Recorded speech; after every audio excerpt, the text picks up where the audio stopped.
चलिए मेरे प्यारे, तो आप लोग टेंशन नहीं लीजिए। टॉप ऐसा 5 क्वेश्चन लेकर आए हैं आप लोग के पास मैथ में, जो आपको हर एक बार एग्जाम में फिक्स है, हर एक बार आपको एग्जाम में फिक्स है।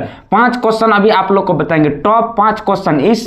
इससे आपको 5 क्वेश्चन बताएंगे, इसमें से आपको 3 क्वेश्चन एग्जाम में फिक्स है, 3 क्वेश्चन आपको एग्जाम में फिक्स है और हर एक बार पूछेगा। टेंशन लेने की जरूरत नहीं है, जब नहीं टेंशन नहीं लीजिए, टेंशन लीजिएगा तो और ज्यादा टेंशन हो जाएगा। तो टेंशन को साइड में रखते हुए हमारे साथ जुड़ चुके हैं तो लास्ट तक बने रहिए और आपको अच्छे तरीका से समझाएंगे और अपना भाषा में, पल भाषा में हम आप लोग को समझाने का प्रयास करेंगे। और 5 क्वेश्चन की बात करें तो ऐसा 5 क्वेश्चन लेकर आए हैं जो आपको एग्जाम में 3 फिक्स है, 3 क्वेश्चन फिक्स है, 3 क्वेश्चन आपको एग्जाम में फिक्स है। तो चलिए मेरे प्यारे, तो टेंशन लेने की जरूरत नहीं है। हम सोचते हैं आप लोग का टाइम कम बर्बाद हो और क्वेश्चन की ओर बढ़ते हैं। तो चलिए क्वेश्चन को सॉल्व करते हैं आसान भाषा में। तो मेरे साथ बने रहिए लास्ट तक। देखिए यहाँ पे क्वेश्चन 1 नंबर क्वेश्चन बोर्ड पर दिख रहा होगा आप लोग को। देखिए 1 नंबर क्वेश्चन पे क्या करा है, सिद्ध करे √5 एक अपरिमेय संख्या है।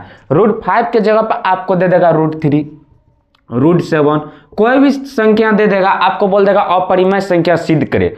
अब कैसे सिद्ध कीजिएगा, जैसे √5 की जगह पर √3 भी दे दिया, √7 भी दे दिया, इसको बोलेगा सिद्ध करने के लिए। तो चलिए हम इसको नहीं सोचेंगे जो आप लंबा में सॉल्यूशन को सॉल्व कीजिए, हम आप प्रयास करेंगे बहुत कम समय में और आसान भाषा से और बहुत कम टाइम में इसको सॉल्व करने का प्रयास करेंगे, ठीक ना मेरे प्यारे। तो चलिए यहाँ पे क्या लिखा हुआ है, सिद्ध करे कि √5 एक अपरिमेय संख्या। ये हर एक बार पूछेगा, यहाँ पे चेंज रहेगा अलग बात है, लेकिन हर एक बार एग्जाम में पूछता है मेरे प्यारे। तो टेंशन लेने की जरूरत नहीं है। कितना मार्क में, तो 2 मार्क में आपको देखने के लिए मिलेगा। तो चलिए इसको सॉल्व करते हैं। देखिए हल, प्रश्न, सॉल्यूशन। देखिए आसान भाषा में इसको सॉल्व करेंगे। मान लीजिए मैथ में मानना पड़ेगा, नहीं मानिएगा तो कुछ नहीं हो पाएगा, कोनो क्वेश्चन नहीं बनेगा। मैथ में पहले सबसे पहली बात है कि मानना पड़ेगा। इसको मान लीजिए, माना कि √5 एक परिमेय संख्या है। इसको मान लिए, क्या किए तो मान लिए, माना कि √5 एक परिमेय संख्या है। इसको सिद्ध कर रहे हैं आसान भाषा में और आसान भाषा में आप लोग को समझा रहे हैं, ठीक ना मेरे प्यारे। तो आपको क्या बोले, तो टॉप 5 क्वेश्चन बताएंगे जो हर एक बार एग्जाम में पूछता है। आपको 3 क्वेश्चन फिक्स है भाई, 3 क्वेश्चन आपको यहां से फिक्स है, फिक्स, टेंशन नहीं लीजिए। चलिए अब इसको सॉल्व करते हैं। देखिए माना कि √3 एक अपरिमेय संख्या है। तो देखिए मान लिए इसको, जब तक मानिएगा कुछ हो नहीं पाएगा। मान लिए, मैथ में मानना बहुत जरूरी है। देखिए माना कि √5 एक परिमेय संख्या है, ठीक ना। अब आगे बढ़ने का प्रयास करते हैं। जहां देखिए, जहां P/Q बराबर √5 लिख सकते हैं। P/Q बराबर √5 लिख सकते हैं। Q जो है 0 के बराबर नहीं है, 0 के बराबर Q जो नहीं होता है, ठीक ना। अब दोनों तरफ वर्क कीजिए, दोनों तरफ वर्क करने पर, दोनों तरफ वर्क करने पर आसान भाषा में समझा रहे हैं और बहुत कम ट्रिक और बहुत सिंपल, बहुत कम वर्ड का प्रयोग करके आप लोग को सिद्ध करके दिखा रहे हैं, ठीक ना मेरे प्यारे। तो देखिए दोनों तरफ वर्क करने पर, अब वर्क कीजिए, P और Q का स्क्वायर बराबर √5 का स्क्वायर, ठीक मेरे प्यारे। अब क्या कीजिए, अलग अलग इसको तोड़ दीजिए, अलग अलग तोड़िएगा तो P का स्क्वायर और Q का स्क्वायर, इतना समझ गए आप लोग। बराबर √5 है, यहाँ पे रूट को और स्क्वायर को हटा दीजिए, रूट और स्क्वायर को हटा दिए तो अब यहाँ पे क्या निकल गया, 5 निकल कर आ गया। इतना सिंपल आसान था और इतना आप लोग समझ भी गए होंगे, ठीक ना मेरे प्यारे। तो अब इसको आगे सॉल्व करते हैं। देखिए जो ऊपर में है उसको सेम लिख दीजिए, P का स्क्वायर लिख दिए। अब यहाँ पे Q में स्क्वायर है, Q 2 है तो एक Q को लिख दीजिए, एक Q को क्या कीजिए, 5 के एक Q क्या कीजिए, यहाँ पे लिख दीजिए 5 गुना Q लिख दिए, यहाँ पे Q लिख दीजिए, एक Q को यहाँ पे लिख दीजिए।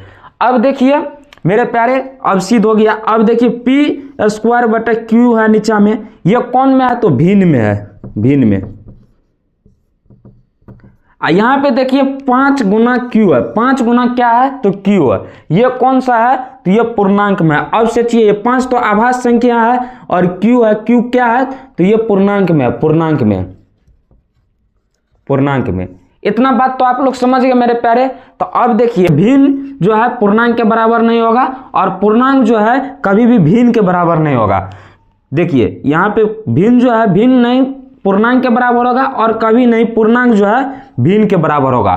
तो इसीलिए ये असंभव है। कौन सा है? तो असंभव है, असंभव है, असंभव है। अब लिखिए इसको कैसे लिखना है। यहाँ पे देखिए, अतः हमारी मानना गलत है कि √5 एक परिमेय संख्या है। देखिए वहां पे जगह नहीं रहा तो यहां पे लिख दिए। अब इसीलिए √5 एक अपरिमेय संख्या है। इतना आप लिख दीजिएगा। तो इतना आप लोग लिख देते हैं और इतना आप लोग ऐसे एग्जाम में लिख देते हैं कठिन भाषा में, सिंपल भाषा में, तो आपको फिक्स है 2 मार्क नहीं कटेगा, 2 मार्क फिक्स है, फुल में फुल मार्क आपको देगा। इतना और आसान भाषा में आप लोग को समझाए हैं। देखिए हम फिर से समझाने का प्रयास करते हैं मेरे प्यारे। तो यहाँ पे देखिए बोल रहा है सिद्ध करें √5 एक अपरिमेय संख्या। आप लोग को क्या बोले? √5 के जगह पर √3 भी दे देगा, √7 भी दे देगा, कोई भी अंक दे दे, कोई भी अंक दे दे, बोल देगा एक अपरिमेय संख्या है। तो पहले मान लीजिए, माना कि √5 एक परिमेय संख्या है, ठीक ना मेरे प्यारे। अब देखिए जहाँ P/Q बराबर √5, जैसे Q 0 के बराबर नहीं है, ठीक है मेरे प्यारे। अब दोनों तरफ क्या कीजिए, वर्क करने पर, दोनों तरफ वर्क करने पर P/Q का होल स्क्वायर, उसके बाद √5 का स्क्वायर दे दीजिए, ठीक ना मेरे प्यारे। अब इसको क्या कीजिए, अलग अलग कर दीजिए। P का स्क्वायर नीचे में, ऊपर में P का स्क्वायर, नीचे में Q का स्क्वायर बराबर। अब देखिए √5 और रूट को स्क्वायर को क्या किए तो काट दिए। यहाँ पे क्या बच गया तो 5 अकेला बच गया। अब नीचे में देखिए क्या किए, नीचे में जो ऊपर में था तो सेम लिख दिए, ऊपर में यहाँ पे लिख दिए। अब Q डबल है, 2 Q है तो एक Q को नीचे में लिख दिए, एक Q को यहाँ पे ले लिए, 5 गुना Q। तो अब देखिए ये जो है ये भिन्न में है, ये कौन सा चीज में है तो भिन्न में है। ये जो है आपको देखिए 5 आभास संख्या, 5 कौन सा है तो आभास संख्या है, और Q जो है पूर्णांक है। Q क्या है तो पूर्णांक है। ये दोनों जो है कौन सा चीज हो गया तो पूर्णांक हो गया, ये पूर्णांक हो गया। अब देखिए कभी भी भिन्न जो है पूर्णांक के बराबर नहीं होगा, और पूर्णांक जो है कभी भिन्न के बराबर नहीं होगा।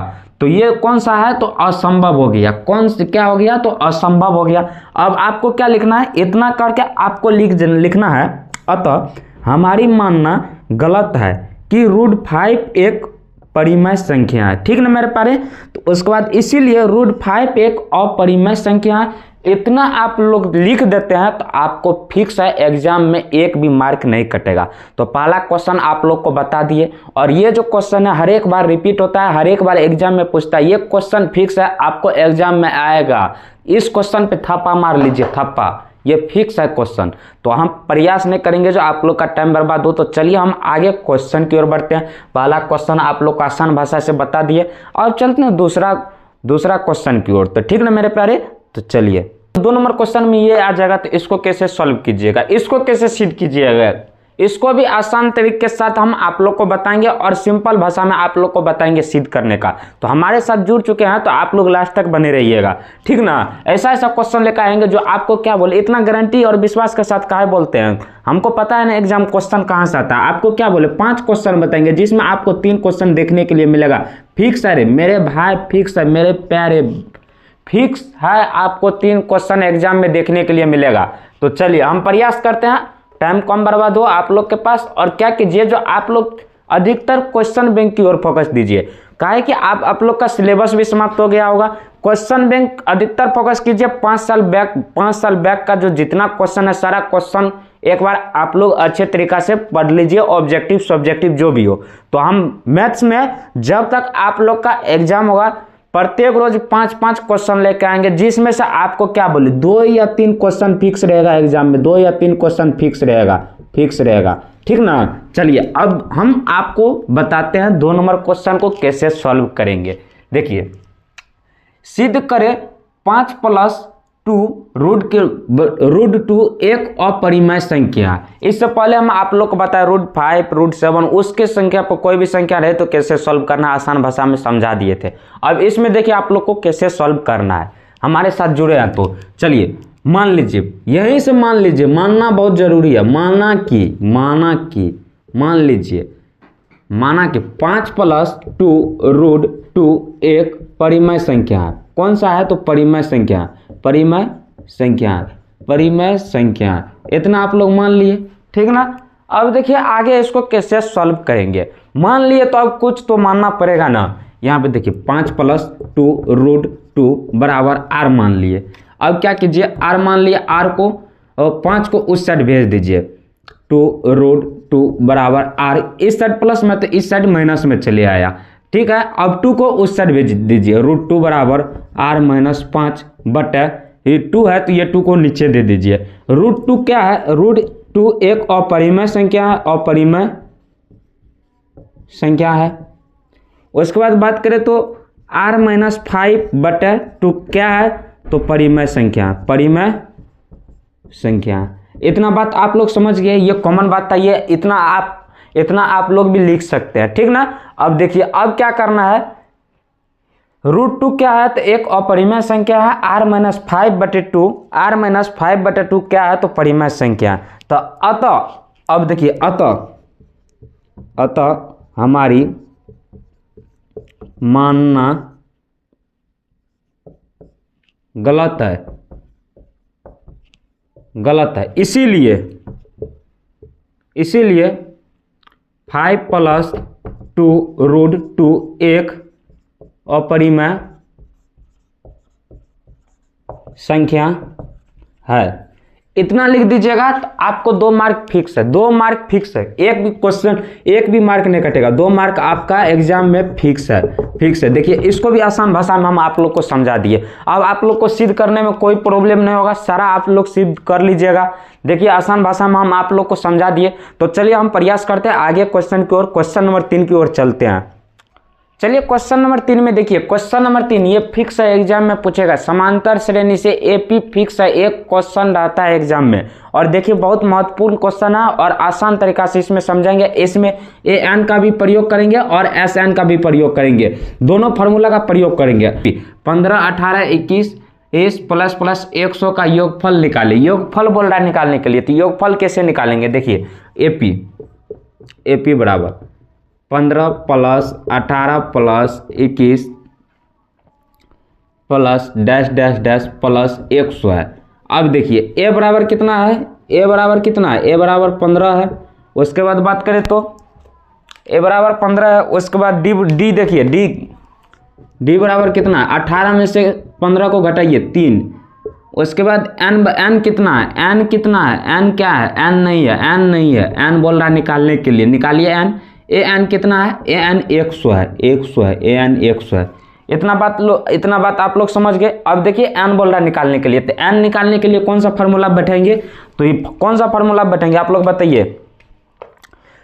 एन निकालने के लिए कौन सा फार्मूला बैठाएंगे? ए एन बराबर ए प्लस एन माइनस 1 गुना डी। इस फार्मूला पे बैठाइए, इसको सॉल्व कीजिए, एन और निकालिए। एन कितना है? तो ए एन 100 है बराबर ए कितना है? तो ए 15 है प्लस एन बोल रहा है निकालने के लिए एन माइनस 1 गुना डी कितना है? तो डी 3 है। अब देखिए 100 इस साइड प्लस है तो माइनस में आ गया, माइनस में 15 बटे 3 बराबर एन माइनस 1। इतना लिख सकते हैं इसको। अब देखिए इसको क्या कीजिए, काट दीजिए, यहाँ पे 5 हो गया। अब इसको क्या कीजिए, 100 में से 5 को घटाइए तो कितना होता है? 95 बराबर एन माइनस 1 हुआ। अब देखिए 95 इस साइड माइनस 1 है तो प्लस में 1 आ जाएगा, एन बराबर। अब देखिए 96 हो गया, 96 बराबर एन बराबर कितना निकला? तो एन बराबर 96 निकला। एन का मान कितना निकला? तो एन का मान हमारे पास 96 निकला। तो अब बोल रहा है कौन सा? एन भी निकल गया। तो अब बताइए एस एन पे, एस एन वाला फार्मूला पे बताइए। योगफल पूछ रहा है, योगफल पूछे या योग पूछे तो समझ जाइए। एस एन वाला फार्मूला पे बैठाइए। एस एन वाला फार्मूला क्या है? एस एन वाला फार्मूला बोलिए। अब एस एन बराबर एन बटे 2 कोष्ट के अंदर 2a प्लस एन माइनस 1 गुना डी। कोष्ठ बंद। ये फार्मूला पे बैठाइए और सॉल्व कर दीजिए, आप लोग का योगफल निकल जाएगा। मेन पॉइंट की बात करें तो आपको फार्मूला अच्छे तरीका से हो जाना चाहिए। ये फार्मूला an का है, ये फार्मूला जो है sn का फार्मूला है। तो अब देखिए sn को फार्मूला पे बैठा के इसको सॉल्व करते हैं आसान भाषा में, ठीक ना मेरे प्यारे। देखिए n कितना दिया हुआ है, n 96 है, n 96 है। इसका sn निकाल रहे हैं, sn निकाल रहे हैं। n कितना दिया हुआ है, n कितना है, n कितना दिया हुआ है 96, s 96। अब देखिए 96/2 कोष्ठ 2a, एक जगह पे कितना है, एक जगह पे कितना है, एक जगह पे 15 है, गुना 15 प्लस n कितना है 96 - 1 गुना d का कितना है, d 3 है। अब इसको सॉल्व कर दीजिए, इसका आंसर निकल जाएगा। इतना बात आप लोग समझ गए। अब देखिए इसको आसान भाषा में हम आप लोग को समझाए, इसी में आप लोग को देगा हाँ, जैसे 100वां पद निकाले, 109 पद निकाले तो कैसे निकालिएगा। जैसे में देखिए ऐसे क्वेश्चन रहेगा तो आप लोग इसको कैसे सॉल्व कीजिएगा। देखिए जैसे में एक क्वेश्चन लिया है, क्वेश्चन देखिए क्या करा है, समांतर श्रेणी में 4, 9, 14, 19 है, डैश डैश का कौन सा पद 109 है, कौन सा पद 109 है। ये जो क्वेश्चन रहेगा आपको एग्जाम में दे देगा। जैसे में कोई ऑप्शन देखिए, ऑप्शन 20वां पद, 21वां पद, बी में ले लीजिए 21वां पद, 21वां पद और सी में ले लीजिए। ये जो रहेगा ऑब्जेक्टिव में आपको देखने के लिए मिलेगा। चलिए हटाइए और इसको सॉल्व करते हैं। देखिए बोल देगा कौन सा पद 109 है, कौन सा पद 109 है, समांतर श्रेणी दे देगा, बोलेगा कौन सा पद जो है 109 है। तो देखिए इसको कैसे सॉल्व करेंगे। इसको देखिए a बराबर कितना है, a बराबर कितना है, a बराबर 4 है, d बराबर कितना है 4 में से इसको 9 में से 4 घटाएंगे तो 5 हुआ। उसके बाद an कितना है, लास्ट में कितना बोल रहा है 109 है, 109 है, 109। अब इसको क्या बोल रहा है n निकालिए, कौन सा पद है, तो कौन सा पद है तो इसको सॉल्व कीजिए। an बराबर फार्मूला बैठाइए a + n - 1 गुना d, इस फार्मूला बैठाइए। an कितना है 109 बराबर एक जगह पे कितना है 4 प्लस n बोल रहा है n - 1 गुना d के जगह पे कितना है d 5 है। अब देखिए इसको बैठाइए 109 इस साइड प्लस है तो इस साइड माइनस में आ जाएगा, बट है 5 है, 5 को नीचे में लिख दीजिए बराबर n - 1 ले दे दीजिए। अब क्या कीजिए इसको सॉल्व कर दीजिए। क्या अब इसमें देखिए क्या कर रहा है, ये दोनों को क्या कीजिए जोड़ दे, ये दोनों को घटा दीजिए, ये दोनों को घटाइए तो 105/5 बराबर n - 1। अब ये दोनों को काटिए, यहाँ पे कितना होगा तो 21 होगा, 21 बराबर n - 1। अब क्या कीजिए 21 हुआ तो 21 इस साइड -1 में है तो क्या हो जाएगा +1 हो जाएगा, इस साइड चले आएगा तो +1 हो जाएगा बराबर n। अब इसका 21 2 22 बराबर n बराबर कितना निकला 22, n बराबर कितना निकला 22 निकला। ये कौन सा पद है तो 22वां पद है, 22वां पद। देखिए कितना आसान तरीका से निकला। ये जो क्वेश्चन पूछेगा आपको ऑब्जेक्टिव में देखने के लिए मिलेगा, कहाँ तो ऑब्जेक्टिव में देखने के लिए मिलेगा, ठीक ना मेरे प्यारे। तो इतना आप लोग समझ गए। तो अभी तक मैं 3 क्वेश्चन बताए, 3 क्वेश्चन में देखिए जैसे ये भी क्वेश्चन दे देगा, हम जो क्वेश्चन बता रहे हैं उसमें क्या करेगा तो इसमें ये चेंज हो सकता है, और जो भी क्वेश्चन बताए हैं सेम पूछेगा, ये चेंज मिलेगा आपको। 109 के जगह पे 115 दे देगा, हाँ कोई भी 120 दे देगा, बोलेगा कौन सा पद है निकालने के लिए, तो आप लोग निकाल सकते हैं। कहा कि हम आप लोग को अभी तुरंत बताए हैं। कौन सा फार्मूला बैठा के तो an बराबर फार्मूला पे बैठा के। जो भी स्टूडेंट फार्मूला को रिवीजन करने के लिए चाहते हैं तो अच्छे तरीके से हम एक वीडियो बना के डाले हैं जिसमें पूरे बुक से इंपॉर्टेंट फार्मूला सब बताए हैं, जाकर आप लोग देख लीजिए, ठीक ना। तो आगे बढ़ने का प्रयास करें। तो चलिए हम आगे बढ़ते हैं। ये जो क्वेश्चन आपको एग्जाम में देखने के लिए मिलेगा, ये द्विघात समीकरण से है। द्विघात समीकरण हर एक बार ऑब्जेक्टिव में, या नहीं तो ऑब्जेक्टिव में नहीं रहेगा तो सब्जेक्टिव में फिक्स है आपको मिलेगा। ऑब्जेक्टिव में मिलेगा तो इसको बहुत कम समय में हम प्रयास करेंगे। देखिए बहुत कम समय में कौन तो कैसे, तो ट्रिक हम बताते हैं। ट्रिक आप लोग समझने के लिए चाहते हैं तो देखिए इसको ट्रिक में कैसे सॉल्व करते हैं। ऑब्जेक्टिव में आपको जब दे देगा ये तो क्वेश्चन, तो इसको कैसे सॉल्व करेंगे। देखिए यहाँ पे बोल रहा है द्विघात समीकरण को मूल्य इतना दिया हुआ है और इतना है तो वो द्विघात समीकरण होगा। 4 ऑप्शन दिया हुआ है। तो पहले ये बताइए अल्फा प्लस बीटा बराबर अल्फा गुना बीटा बराबर। देखिए अल्फा प्लस बीटा बराबर क्या हुआ, तो ये दोनों को क्या कीजिए अल्फा प्लस बीटा में दोनों को जोड़ दीजिए। -5 है 1 है, ये -5 है 1 है, ये दोनों को जोड़िएगा तो -6 हो जाएगा। उसके बाद क्या कीजिए गुना कर दीजिए, दोनों को गुना कीजिए। 5 और 1 को गुना कीजिएगा तो क्या होगा तो 5 होगा। अब इतना बात आप लोग समझ गए। अब देखिए इसको ट्रिक में कैसे सॉल्व करेंगे, ऑप्शन मिलाकर। देखिए ऑप्शन में यहाँ पे क्या है, -6 है, यहाँ पे -6 है, तो क्या कीजिए चिन्ह जो रहता है ना, चिन्ह को पलट दीजिए। प्लस में रहेगा तो माइनस में चले आएगा, माइनस में रहेगा तो प्लस में चले आएगा। यहाँ पे माइनस में है तो देखिए जो सब जो माइनस में है ये दोनों जो है माइनस में कट जाएगा, दोनों माइनस में, दोनों माइनस में है, कट गया। यहाँ पे क्या बोले, आपको चिन्ह उल्टा कर देना, माइनस है ना तो प्लस है, यहाँ पे ये दोनों, इसमें भी प्लस है, इसमें भी प्लस है। अब इसमें देखिए यहाँ पे क्या है, यहाँ पे प्लस है तो सेम रख दीजिए, ये सेम रख दीजिए, प्लस में है तो प्लस सेम होगा। यहाँ पे माइनस है, ये गलत हो जाएगा, ये ऑप्शन नंबर बी सही होगा, option number B, option number B answer. देखिए कितना कम समय में आप लोग को बताए, कितना कम समय में, जब आपको ये ऑब्जेक्टिव में पूछ देगा तो ये ट्रिक को यूज कीजिएगा और आसान तरीका से इसको सॉल्व कर टेंशन खत्म कर लीजिएगा। तो चलिए हम आगे बढ़ने का प्रयास करते हैं मेरे प्यारे। जो जो क्वेश्चन बताएंगे फिक्स है, आपको एग्जाम में देखने के लिए मिलेगा। यहाँ पे भले ही आपको चेंज मिलेगा, यहाँ पे चेंज मिल सकता है, यहाँ पे चेंज, और जो थ्योरी और जो पॉइंट हम देख बता रहे हैं वही पॉइंट आपको पूछेगा एग्जाम में। चलिए आगे बढ़ने का प्रयास करते हैं। ये क्वेश्चन आप लोग को बोर्ड पे दिखता होगा, ये क्वेश्चन जो दिया हुआ है आप लोग इसको छोड़ देते हैं। ऑब्जेक्टिव में ये क्वेश्चन आता है, ऑब्जेक्टिव में क्वेश्चन ये आता है। ऑप्शन में देखिए, ऑप्शन नंबर ए में देखिए 4:1 दे देगा। उसके बाद बी में बात करें तो 1:4 दे दिया। उसके बाद बात करें आगे तो देखिए सी में 2:3 दे दिया। डी में देखिए 1:3 दे दिया। ये 4 ऑप्शन दे देगा और इसको बोल देगा सॉल्व करने के लिए, तो इसको आप लोग छोड़ देते हैं। देखिए इसको आसान तरीका से सॉल्व करते हैं और इसमें है कुछ नहीं, ये क्वेश्चन बहुत आसान है, इस क्वेश्चन में कुछ नहीं है। देखिए इसको कैसे सॉल्व करना है। देखिए यदि किसी भी वृत्त की त्रिज्या को दुगुनी कर दी जाए तो पुराना एवं नया के वृत्तों का क्षेत्रफल का अनुपात क्या होगा। पहले आप लोग यहाँ पे देखिए क्या बोल रहा है, पुराना एवं नया, यहाँ पे लिख दीजिए पुराना अनुपात नया। अब देखिए पुराना और नया को किसी भी वृत्त की त्रिज्या दुगुनी कर दी जाएगा। तो पुराना पहले कितना था, तो 1 था, अब नया क्या हो गया, तो 2 हो गया। अब बोल रहा है दोनों को दुगुना करने पर तो क्या हो गया, तो 2 हो गया। अब बोल रहा है क्षेत्रफल का अनुपात क्या होगा, क्षेत्रफल का अनुपात पूछ रहा है, तो त्रिज्या का स्क्वायर कर दीजिए ना, ये दोनों का स्क्वायर कर दीजिए, तो 1 का स्क्वायर 1 कीजिएगा, 2 का स्क्वायर कीजिएगा तो 4 हो जाएगा, तो 1:4 हो जाएगा। तो इसका ऑप्शन नंबर बी सही होगा, ऑप्शन नंबर बी। देखिए कितना आसान भाषा से आप लोग को समझाए। आप लोग इस चैनल में जुड़ चुके हैं ना, तो आप लोग एग्जाम तक जुड़े रहिएगा, तो आपको हर एक रोज 5-5 क्वेश्चन बताएंगे मैथ में, जो आपको बहुत महत्वपूर्ण आएगा और बहुत इंपॉर्टेंट क्वेश्चन सब बताएंगे। टेंशन लेने की कोई जरूरत नहीं है। मैथ जिस रोज आप लोग का मैथ एग्जाम है उस रोज तक में हम आप लोग को इतना गारंटी लेते हैं, जब हमारे साथ जुड़ चुके हैं तो आपको 95% फिक्स है, आपको हम दिलाएंगे, मैथ में हम दिलाएंगे। अभी भी टाइम है, 4 से 5 रोज टाइम है अभी। तो चलिए मिलते हैं नेक्स्ट वीडियो में।